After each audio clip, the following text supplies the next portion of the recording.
Yeah, we're talking to Máirín Ní Bheacháin, who is a creator of MoStyle, a personal stylist, and a TEDx speaker. I'm going to find out what TEDx speaking is all about. But very first time, glad to have you, and you're very welcome to Disability Matters. Thank you very much, John. You might tell us for the start what TEDx speaker is. Well, I'll tell you what I know about it. I've done just one TEDx. I had been invited to be a TEDx speaker a couple of times, and I'd always refused. So you have to be invited. So the theme was "And So We Rise," and I thought long and hard about it because I don't particularly enjoy public speaking, and because I have a disability and I use the technology for the blind to assist me with my reading and writing occasionally, and I have some memory issues, the idea of having to learn off a 14-minute or 10-minute speech really was something I wasn't really looking forward to. Okay. But I thought, why not? I'll give it a go. And if it flops, it flops. And if it doesn't, great. I can tell you that I listened through it. Very, very important thing that you spoke about. And it was really, really interesting. So if anybody out there listening gets their hand on it, maybe we can publish a link on our website. Yep. It's extremely important. So Máirín, you might tell us a bit about the early days before all the madness started to happen. Okay, well, I guess growing up, I went to, my father was the principal of the school that I went to, the secondary school, which was great and then tricky in lots of ways because everybody knew who he was. And so there was no anonymity. And then I guess I was one of those people, I had so many kind of varied interests, from art to fashion to travel to literature, to photography. And then I was decent enough academically, so I always had that. I didn't know whether I should go the creative route or the more academic route. And in the end, after I did my leaving cert, I took a year off school, or I went to live in Paris for a year, and that was amazing. I had only just turned 18, which was quite formative at that, for me looking back. And I studied, what did I study? I studied 19th and 20th century literature and philosophy. I loved it. Wow. And then I came back and still didn't know what I wanted to do. And I decided to do an arts degree. So I studied English and French in college. Very good. And when did things start going wrong? What age were you? That was much later. That was, I met my husband. We had 2 kids. So I think when my son was around 7 months old, the youngest child, I remember one particular incident, and I was at home alone with the kids, and I asked my daughter, who was like about 2, to get me a nappy. And when I said I wanted to say nappy, but the word banana came out. Okay. And I thought, that's strange. But I didn't really pay too much notice because 2 small kids, home alone, busy. And so that was the start of it. And at the time, I think I was teaching primary school. And so I was working. And then I started to notice some physical changes. I started to develop quite severe migraines, and I kind of struggled doing everyday things. I noticed changes in the color of my skin. And then I started to lose the power. all down my right side intermittently. And sometimes the speech, my hands would tremble and I couldn't speak. And yeah, I guess that was the start of it. That's serious stuff to start with. Yeah. When, Yeah, go on. Sorry, sorry, John. had you an idea at that time that something was going wrong? Yes. Yeah. I knew something was wrong, but no one could tell me what the problem was. So I was in and out of doctors for about 5 years, Okay. trying to hold it all together, trying to, be a parent, a teacher, and yeah, in and out of different specialists. So yeah, I was misdiagnosed at one point, took the medication to no avail. And in the end, I actually decided just to take some time off work because I thought maybe I was actually just losing it. I needed a break. So I did that, went to a psychotherapist who was absolutely amazing and she helped me in loads of ways. But in the end, that wasn't the issue. I went back to work and everything was well initially. And then another incident happened in the classroom. And I couldn't cope. And then I get things mixed up. So the incident that really brought things to a head was a phone call from my doctor. I had gone for another scan and she called me and said, you need to go straight to Beaumont Hospital. Oh. Which I did. And that was the beginning of the next chapter. Okay. Yeah. We work with people with disabilities across all specters. And one of the biggest things I should say, is missed diagnosis. Yeah. Or diagnosing something different to what is actually the problem, and that's rife at the moment. Yeah. So you're not alone. Yeah, it's very challenging because you feel like you're banging your head off a brick wall and you know something's wrong, but you're not really being listened to, or, maybe the expertise isn't available. So it's very, very tricky. So how did you get from where you were there to a diagnosis? So when I presented to Beaumont that day, I don't remember this, but they must have done another brain scan. And it was the first time I heard the words Moyamoya, which is the name of the disease I have. So it affects the flow of oxygen to the brain. And I had 50% blockages, which explained a lot of the symptoms I've been experiencing. And I was absolutely delighted to actually know, to have a name and to have an explanation. But then they said it's a degenerative disease and the only treatment is brain surgery. So I didn't leave the hospital that day. So the surgery that I had, it didn't quite go according to plan, and it took about 9 hours. Wow. Plan A didn't work, plan B was more successful, but I lived to tell the tale, which is amazing, wonderful. But during the surgery, I had a major stroke. So when I woke up, I couldn't speak. So I felt like myself, but I couldn't reassure my family that my brain was more or less still intact, and I couldn't kind of put them at ease. So all I could do was to smile to reassure them. So yeah. That's serious stuff now. Yeah, it absolutely was.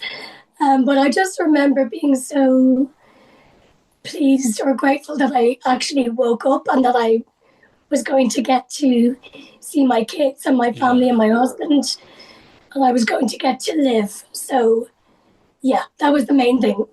And tell me this, when you were told you had Moyamoya disease, Did they tell you what exactly it was, how prevalent it was, anything like that?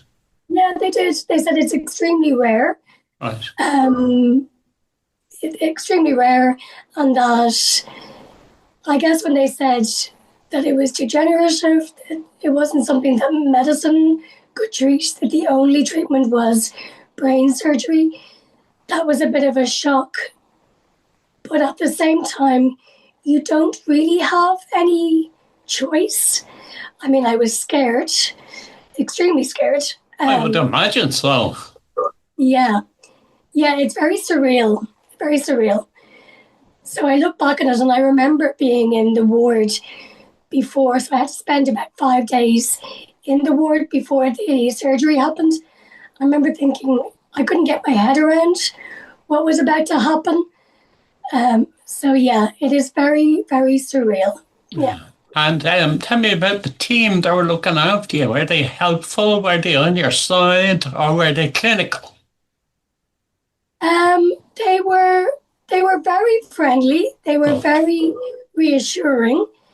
But you don't know what's about to happen. So I remember signing a form, and it was kind of the surgeon handed me the form, and it was like you had to sign it. And I think my sister was with me at the time, and it was like, tick, this may happen, tick, stroke, this may happen, tick, tick, tick. But he reassured me that the chances of those things happening were pretty minor. Okay. I think what happened with me, I'm not a surgeon or a doctor, but they said that my vessels were so tiny that they couldn't knit them together. So, and like that is one of the symptoms of Moyamoya. On a brain scan, your scan looks different to your typical brain scan because I don't know how long I'd had this, and it's like all the vessels are trying to splinter off into little tiny ones to try and find ways to get oxygen. So I think that was part of the problem. So, I mean, he did a good job. I'm still here, but it is, like I said, a rare disease. Do they have any real idea what the cause of it is? Not really. It has a Japanese name. So they say it's people who are slight in stature, and it typically happens with children or women in their late 30s.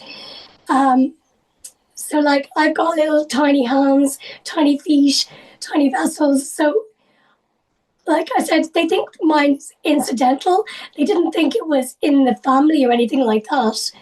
So they can't really explain it, to be honest. Yeah, I seem to be one of the outliers. So I don't know. I suppose it's because it's so rare. Yeah. So you've gone through 9 hours of surgery.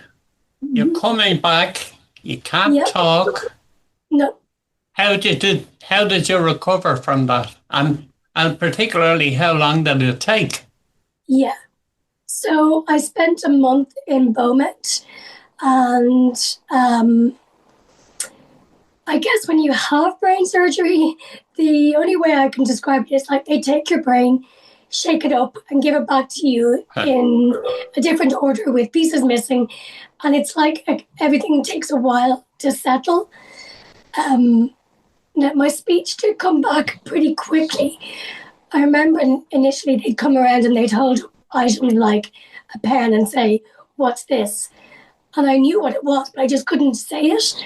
So I don't remember whether it was week 2 or week 3, but so the speech gradually came back. But then I think they were trying to assess the cognitive damage.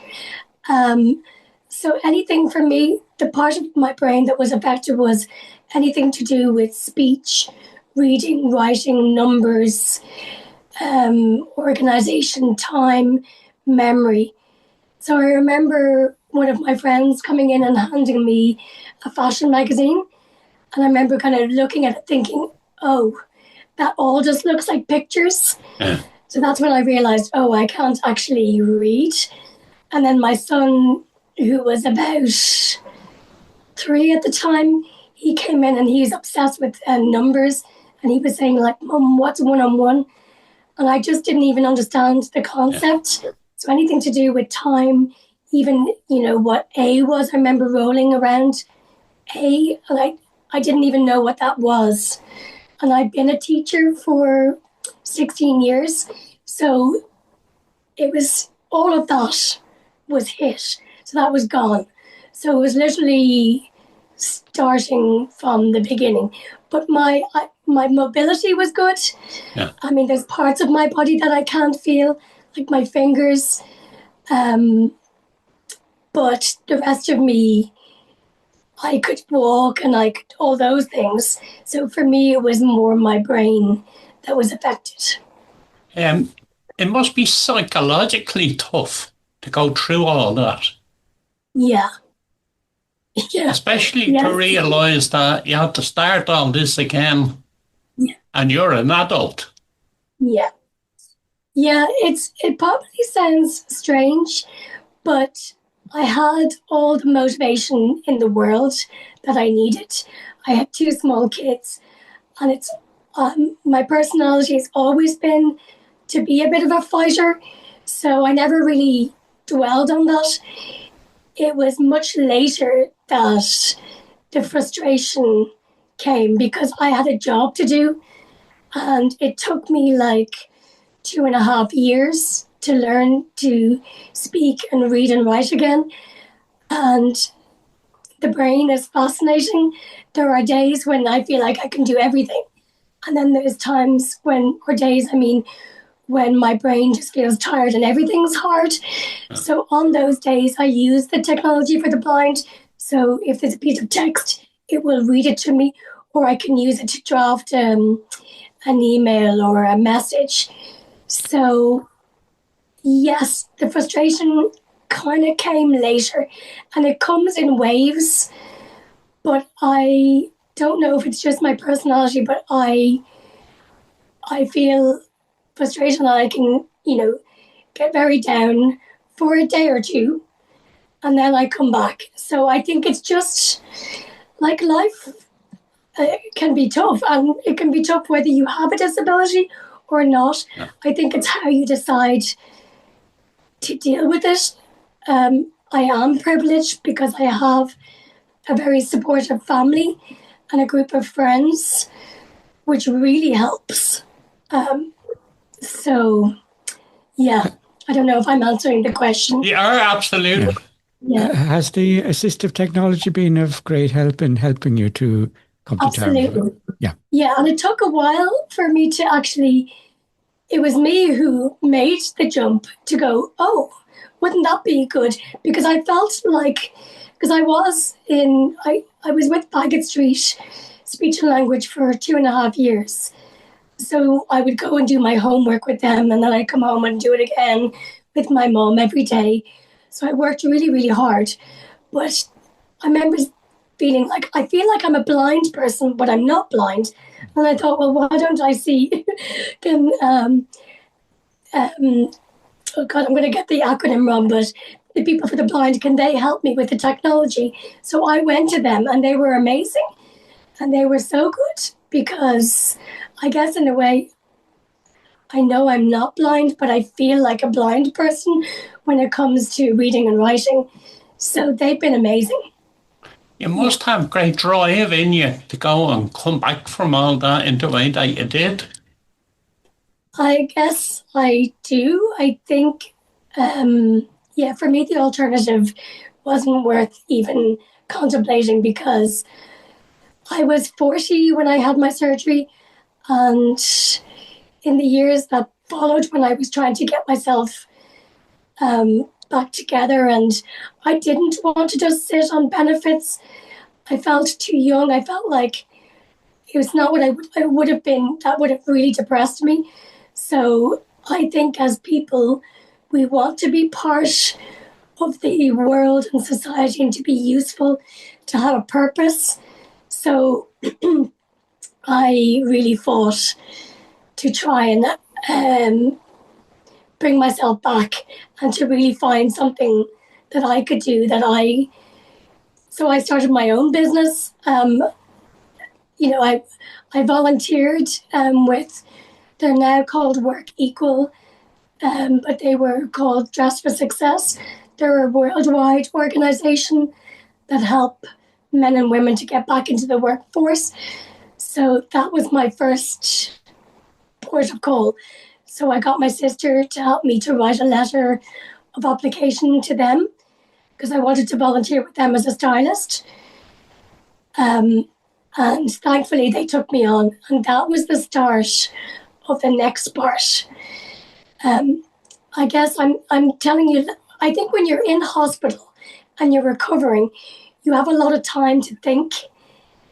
And I knew pretty much instantly that I never wanted to go back to teaching, even though it was never going to be a possibility. I knew that this was my chance to do something creative, something for me. So I applied to Work Equal, and they took me on, and then I loved working with them. I still work with them. But after a couple of months, I thought, maybe this is something that I can do.